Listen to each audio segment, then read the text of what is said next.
आज की इंग्लिश की स्टोरी है what punishment.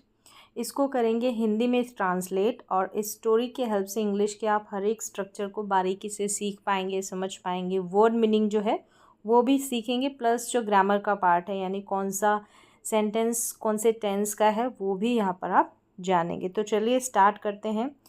What punishment, punishment का मतलब होता है सज़ा, और व्हाट का मतलब क्या भी होता है और कौन सी या कौन सा भी होता है। तो कौन सी सज़ा या कौन सा पनिशमेंट। तो क्या है स्टोरी। वंस यानी कि एक बार, किंग अकबर राजा अकबर, आस्क्ड, यहाँ पर आस्क का मतलब है पूछा। आस्क से आस्क्ड है, ये वर्ब की सेकंड फॉर्म है। समबडी यानी कि कोई, हैज़ डेयर्ड यानी किसी ने या कोई किसी ने हिम्मत की। तो हैज़ के साथ यहाँ पर डेयर्ड जो है, अगर हैज़ हैव के साथ मेन वर्ब की थर्ड फॉर्म आती है तो वो परफेक्ट टेंस होता है। अब हैज़ के साथ है तो ये प्रेजेंट का परफेक्ट टेंस है, यानी किसी ने हिम्मत की। अब डेयर्ड के बाद में अब क्या हिम्मत की, टू पुल। यहाँ पर टू पुल जो है ये इन्फिनेटिव है। इन्फिनेटिव यानी टू प्लस V1 का use, two plus base form कह सकते हैं आप।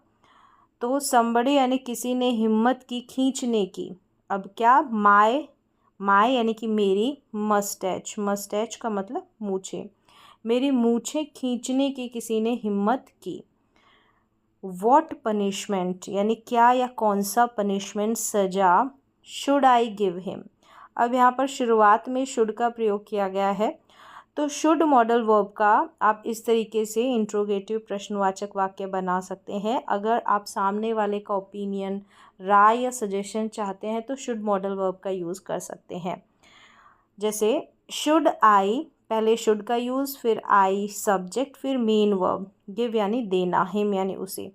तो मुझे क्या सज़ा जो है या कौन सी सज़ा जो है हिम यानी उसे देनी चाहिए। तो राय मांगता है सबकी, कौन, king Akbar. Akbar asked this question यानी अकबर ने पूछा इस प्रश्न को with all of his courtiers. Courtiers का मतलब दरबारी, यानी अपने सभी दरबारियों से। तो विद का मतलब यहाँ पर से है, सभी दरबारियों से अकबर ने प्रश्न पूछा। आस्क का यूज़ है, ठीक है, वर्ब की सेकंड फॉर्म है, सिंपल पास्ट का वाक्य है। शुड को लेकर यहाँ पर सेंटेंस प्रश्न पूछा गया है, यानी कि ओपिनियन के लिए किसी से ओपिनियन, सुझाव, राय मांगते हैं तो शुड मॉडल वर्ब का यूज़ कर सकते हैं। वन बाय वन, एक एक करके, दे सजेस्टेड यानी कि सुझाव दिया, सजेस्टेड है सेकंड फॉर्म है।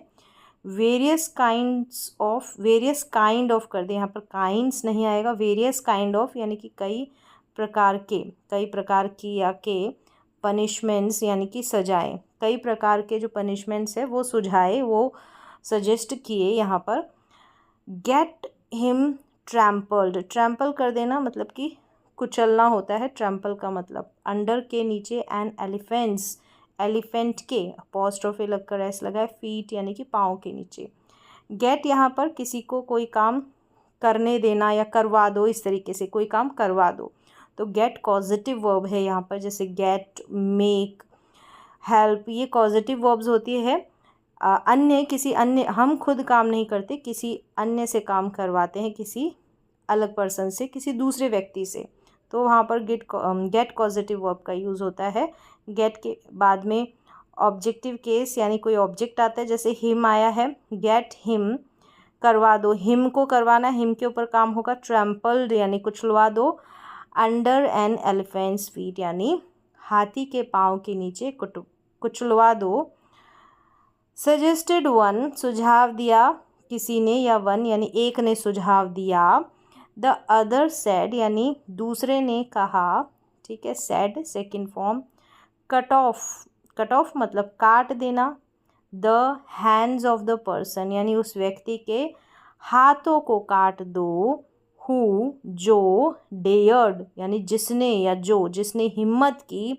टू डू, अब डेयर्ड के बाद में एक और वर्ब को जोड़ा है तो इन्फिनेटिव का यूज़ करेंगे। टू के साथ हम बेस फॉर्म का यूज़ करेंगे। जो डू है इसको फर्स्ट फॉर्म कहने को बोलते हैं, लेकिन टू के बगल में बेस फॉर्म होती है, इन्हें इन्फिनेटिव जो होता है वो अपने बगल में बेस फॉर्म लेता है। Who dared to do such thing, ऐसा करने की कोई हिम्मत करे।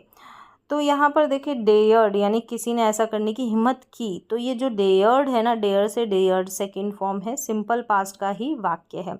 अनादर यानी अन्य ने, दूसरे ने, एडवाइज्ड सलाह दी, put him to the death, put him to death है यहाँ पर। पुट हिम टू डेथ का मतलब होता है मौत के घाट उतार देना, तो मौत के घाट उतार दो, उसे मौत के घाट उतार दो। Birbal what kind of punishment यानी किस प्रकार की सज़ा, डू यू सजेस्ट यानी किस प्रकार का पनिशमेंट तुम सजेस्ट करोगे, सुझाव देते हो, किस प्रकार की सज़ा दी जाए ऐसा सुझाव देते हो।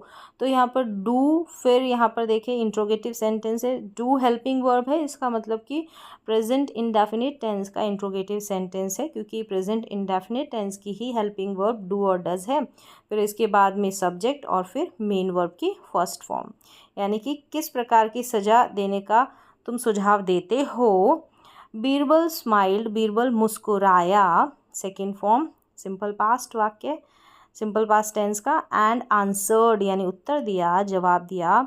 योर मेजेस्टी यानी कि महाराज या महामहिम, पनिश्ड हिम बाय, पनिश्ड यानी सजा दो, हिम उसे, बाय यानी के द्वारा, किसके द्वारा, शावरिंग अफेक्शन, अफेक्शन यानी प्यार और स्नेह की बरसात करके। तो यहाँ पर देखिए बाय जो है, बाय का यूज़ होगा, और बाय के बाद में अगर हम कोई वर्ब का, बाय मीन्स कि कोई प्रपोजिशन के बाद में अगर कोई वर्ब का यूज़ करते हैं तो आईएनजी रूप में आएगी हमेशा। तो शावर करना, बरसाना, तो बरसाकर, अफेक्शन यानी कि प्यार स्नेह बरसाकर उसे सजा दो। And give him lots of sweets, give यानी दो, हिम उसे, लॉट्स ऑफ स्वीट्स यानी बहुत सारी मिठाइयाँ, क्यों दो, तो यहाँ पर इन्फिनेटिव आ गया, क्यों दो, रीज़न बताया कि टू ईट, खाने के लिए दो, तो टू प्लस V1 यानी बेस फॉर्म का यूज़ इन्फिनेटिव। एवरीबडी यानी हर कोई, एक्सेप्ट अकबर यानी सभी, हर कोई जो थे, एक्सेप्ट के सिवाय, के अलावा, किसके अलावा, अकबर के अलावा। वॉज यानी थे, तो यहाँ पर एवरीबडी के हिसाब से वॉज आएगा, सिंगुलर वर्ब ही आएगी। अब ये जो वॉज है ना, वॉज के बाद में यहाँ पर एडजेक्टिव का यूज़ हुआ है, इस वॉज को हम लिंकिंग वर्ब बोलेंगे। अगर वॉज के बाद में कोई मेन वर्ब नहीं आती है, एक्शन वर्ब नहीं आती है, तो एडजेक्टिव का यूज़ होगा, या फिर प्रीपोजिशनल फ्रेज होगी जो कि किसी प्लेस को डिनोट करेगी, या नाउन का यूज़ होगा। तो एवरीबडी मतलब अब अकबर को छोड़कर सभी क्या थे, शॉक्ड थे, हैरान थे। ये शॉक्ड है वर्ब की थर्ड फॉर्म के रूप में ही जो है एडजेक्टिव आते हैं। टू हेयर, क्यों थे, रीज़न दिया है कि टू हेयर, सुनकर, तो यहाँ रीज़न कारण क्या था, तो इन्फिनेटिव, दिस यानी यह सुनकर। देन फिर अकबर आस्क्ड, पूछा कि what makes you say that, make भी यहाँ पर जैसे कॉजेटिव वर्ब है, यानी कि ऐसा तुमने क्यों कहते हो, ऐसा तुम क्यों कहते हो, इस तरीके से इसका मीनिंग निकलेगा। तो कॉजेटिव के सेंस में मतलब किसी बात ने तुमको ऐसा करवा दिया, ऐसे सोचने पे मजबूर कर दिया। तो what makes you say that, तुम ऐसा क्यों कहते हो। बीरबल रिप्लाइड, बीरबल ने जवाब दिया, एक्सेप्ट योर ग्रैंड चिल्ड्रन यानी कि सिवाय, के सिवाय, योर तुम आपके, ग्रैंड चिल्ड्रन यानी कि पोते पोती, हु या फिर नाती पोते सबको ग्रैंड चिल्ड्रन बोलते हैं। प्लूरल है, अगर एक है तो चाइल्ड होगा, प्लूरल है तो चिल्ड्रन। हु एल्स यानी और कौन, कैन यानी कर सकता है, डेयर यानी कि हिम्मत, टू पुल यहाँ पर इन्फिनेटिव, खींचने की, ठीक है। योर मस्टैच यानी आपकी जो मूछें हैं, आपके ग्रैंड चिल्ड्रन के अलावा कौन खींचने की हिम्मत कर सकता है। तो यहाँ पर कैन मॉडल वर्ब है, कैन मॉडल वर्ब के बाद में वर्ब की फर्स्ट फॉर्म का यूज़ होता है। एबिलिटी, कैपेसिटी के लिए कैन मॉडल वर्ब का यूज़ किया जाता है। अकबर स्माइल यानी अकबर मुस्कुराए, फॉर ही न्यू, क्योंकि यहाँ पर फॉर है, बिकॉज के सेंस में यूज़ हुआ है, क्योंकि ही न्यू वो जानते थे, बीरबल वॉज स्पीकिंग जो बीरबल बोल रहा था, द ट्रुथ यानी कि वो सच था। तो यहाँ पर देखिए स्माइल्ड जो है वो वर्ब की सेकेंड फॉर्म है, न्यू यहाँ पर वर्ब की सेकेंड फॉर्म है, वॉज स्पीकिंग यहाँ पर पास्ट का कंटिन्यूस टेंस है, वॉज वर्ब के बाद में मीन वर्ब की फर्स्ट फॉर्म के साथ आईएनजी वाली वर्ब्स आ जाती है, यानी कि वर्ब की फोर्थ फॉर्म रही थी, ऐसा सेंस निकलता है। तो इस तरीके से ये थी शॉर्ट स्टोरी। तो उम्मीद है यहाँ पर सारे सेंटेंसेस आपको समझ में आए होंगे। मैंने टेंसेस की हेल्प से हर एक सेंटेंस के स्ट्रक्चर को समझाने की कोशिश की है।